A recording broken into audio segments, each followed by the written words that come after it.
Hey Zen fam, it's me.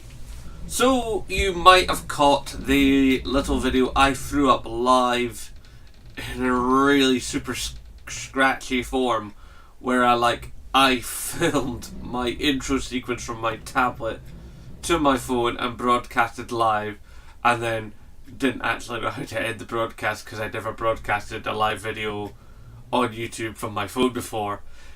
All because I needed to react as soon as I possibly could to Stadia after watching the actual event itself and burning near enough half my data just to watch it, and then watching what Wiggy had said, because I wanted to get, at least, I know Wiggy was probably taking notes and stuff, so I didn't hear everything because I was doing shopping and travelling on a bus and tired after work.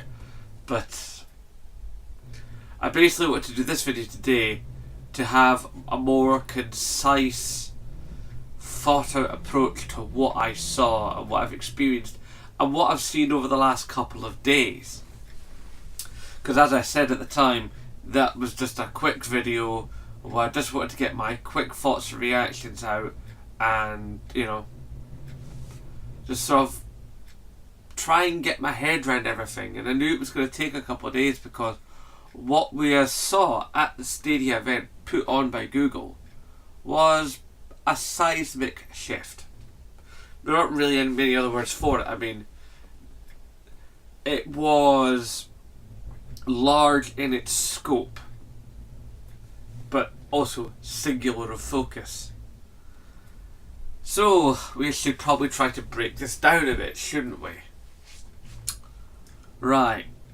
So, Google want to leverage the power of their networking systems to give zero to no latency on video games streaming at the highest possible quality whenever those qualities are available, with a goal towards one day, in a very nebulous way, of saying someday you'll do 8K gaming at 60 frames per second.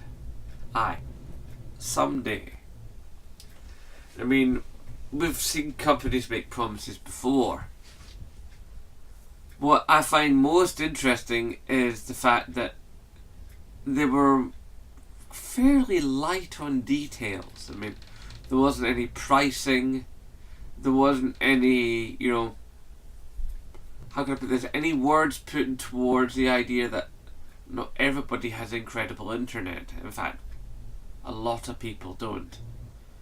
And considering that Google is a North American company, primarily based in North America, and the internet of that particular landmass is at best spotty, for me personally it just doesn't bode well.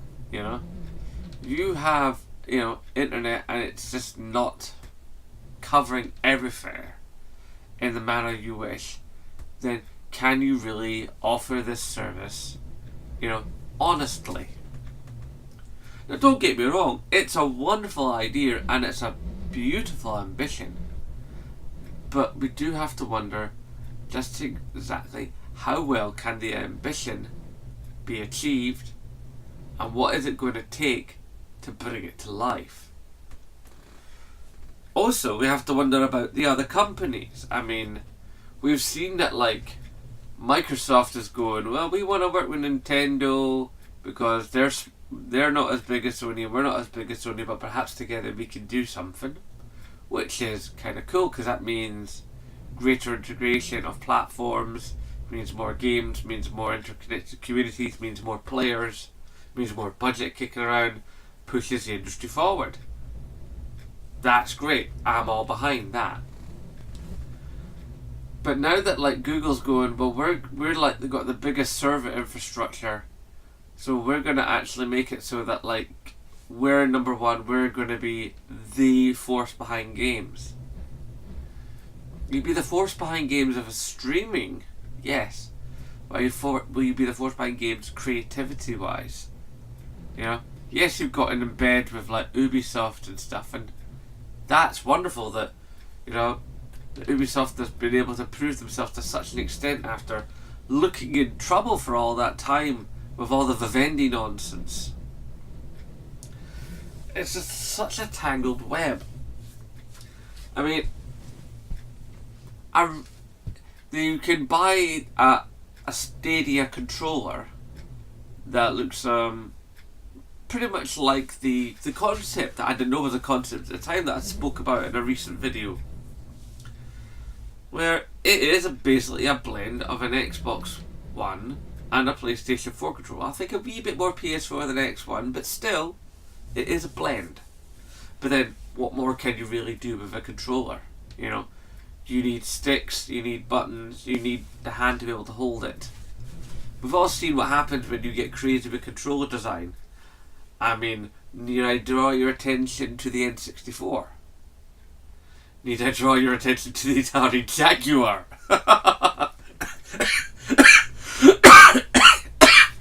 Yeah, I'm still rotten with the cold. So, you know, there are certain things that, like, until we, I don't know, come up with something better, there's not going to be ways to fix around as yet. But now that Google are not saying that they're making the games, they're facilitating the games, I have to wonder, are the games companies, the console makers, are they going to partner with Google? It's an interesting concept. I mean, if Sony was to partner with Google, and they already have the Gaikai technology, and Sony have recently introduced a stick that basically plugs into a PC or a tablet, I think, and you can access PlayStation Now services with that. So it talks to a DualShock that comes in the box. You've got a DualShock 4, you've got a USB stick, you pay your subscription to PlayStation Now, you're playing on your PC. In fact, if I understand it correctly, you could probably do that with a smart TV. Because I'm not sure where the processing is. I'm not sure if the processing itself is cloud or if the processing itself is on the computer or the tablet.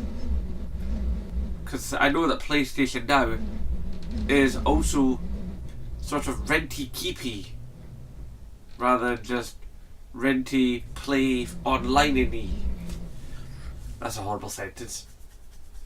So, questions are raised. If it's the case that, like, you know, PlayStation can partner with Google to then strengthen the PSN backed up through Google Stadia technology, does that then mean that you could have the PlayStation 5 controller with Stadia tech inside it, you know, but limited to PlayStation games, so that you could play PlayStation games through Stadia servers on any given device, you know, but only playing PlayStation games, but are able to recognize that PlayStation game on that device and reduce the latency and reduce the input lag.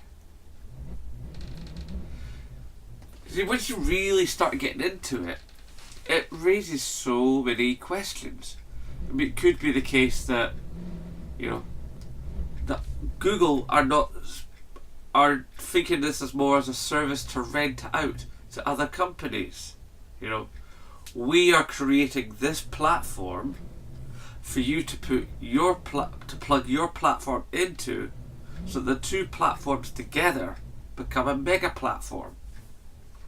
And if you have these mega platforms, like say, let's imagine that Sony and Microsoft and Nintendo are all using the Stadia platform to live stream gaming to their user bases, does that then mean that, like, in say a couple of years, we could be playing things together regardless of system. And I mean full bore AAA titles. You know? Is there a chance that, like, say, 3 years down the line, 4 years down the line, 5 years down the line, I could be playing The Division 3 and I could finally play with Wiggy, because Wiggy plays his multi-plats on Xbox? In fact, if anything, would this eventually mean that we wouldn't have the console makers technically making consoles? The console makers would technically just be the holders of IP and of gamepads, and basically you just pick the pad that feels nicest in your hand and that you like the functionality of the most, and you pick the service model that you like the most. So I mean, you could pick an Xbox controller with PlayStation Network running on Stadia servers, you know, coming out of your smart TV with a dongle. It's a mind exploder and melter at the same time. But then it also means, does this change game development? Because if we're going towards this, you know, primarily streaming future, as we move further and further away from hard media, I mean, no more discs, no more cartridges, you know, because let's face it, you know, games are only getting bigger, and you know, Blu-ray, 4K Blu-rays are a good deal more expensive than normal Blu-rays. A Blu-ray game already costs, you know what, 50 quid. So could we be looking at more expensive games? The only thing I can think of is, one would like to hope that because once we remove physical media, which I'm not entirely happy with, because I like having games, I like trading games, I like being able to take my game to my pal's house, but then again, with streaming tech, I technically can. But anyway, it's just, there's just so many questions. When can they do it? How are they going to do it? How is everybody going to get it? Will there be a parity of service? How do you ensure gamer competition parity with different types of server load, you know, and different types of infrastructure globally? You know, how do you do things like trophies and in-game purchases and stuff? You know, it's just so confusing. Do you still need a device for the memory? Or is the memory going to be handled there as well? What happens when your internet goes down? It's just, you know, I mean, that's the one thing I like with my PlayStation as it currently stands now. If the internet goes down, I've got games that are on the system that don't require internet that I can play. I've got discs of games I can put in that don't require the internet. But if I'm looking at the internet to hold everything, and I mean everything, game saves, profiles, settings, the actual games themselves, you know, I mean, it does raise interest. You know, there are probably technical achievements that can be made. I mean, it could end up being the case that you wouldn't have to worry so much about day one patches and stuff, because the game would be continually updating itself and be ready all the time. You know, because it'd be all held on one, you know, on the servers. Those servers themselves would update the game, so you wouldn't have to sit there on launch day of a new game, you know, load in put the disc in, wait for the disc to be understood by the machine, then download the day one patch, then embed the game, and then play it.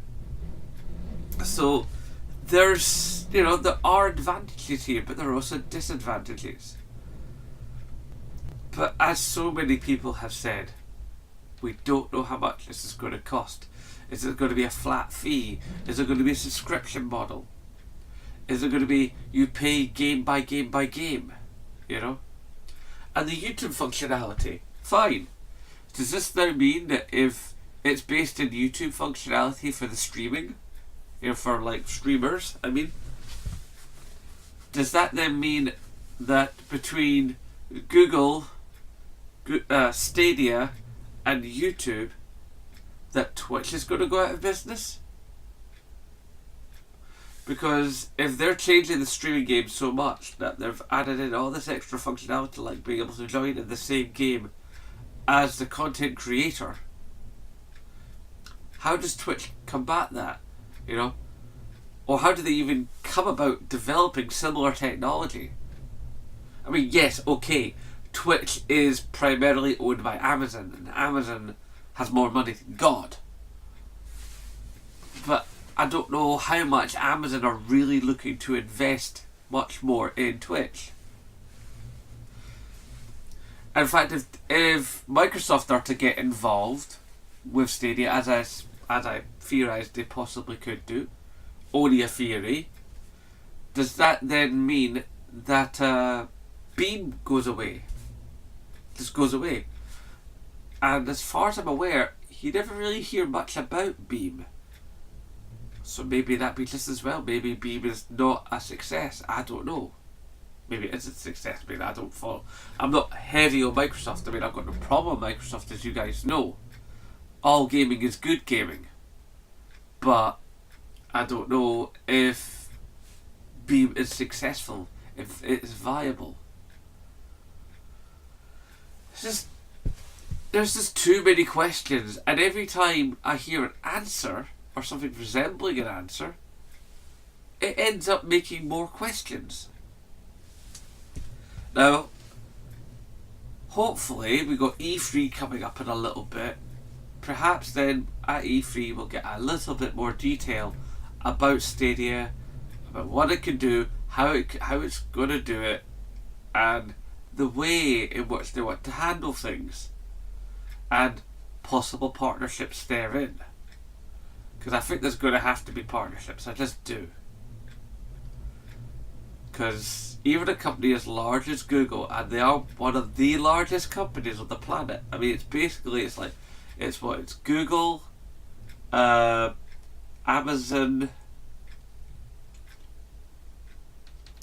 Google, Amazon, and Disney are like some of the biggest companies on this planet. Although you have to give something to Microsoft and Sony. I mean, Microsoft, they've got their PCs, they've got their software, they've got they've got their development houses for PC parts and stuff. They've got like their phones and things like that. So they're doing things. And then look at Sony. I mean, even though Sony sold off a couple of divisions a couple of years ago, they sold off their computers, and they sort of sold off their TVs. They still make them, but they're sort of, I think it's like a split thing. I'd have to look that up. Would you consider Sony, like, they make medical instruments and medical imaging technologies?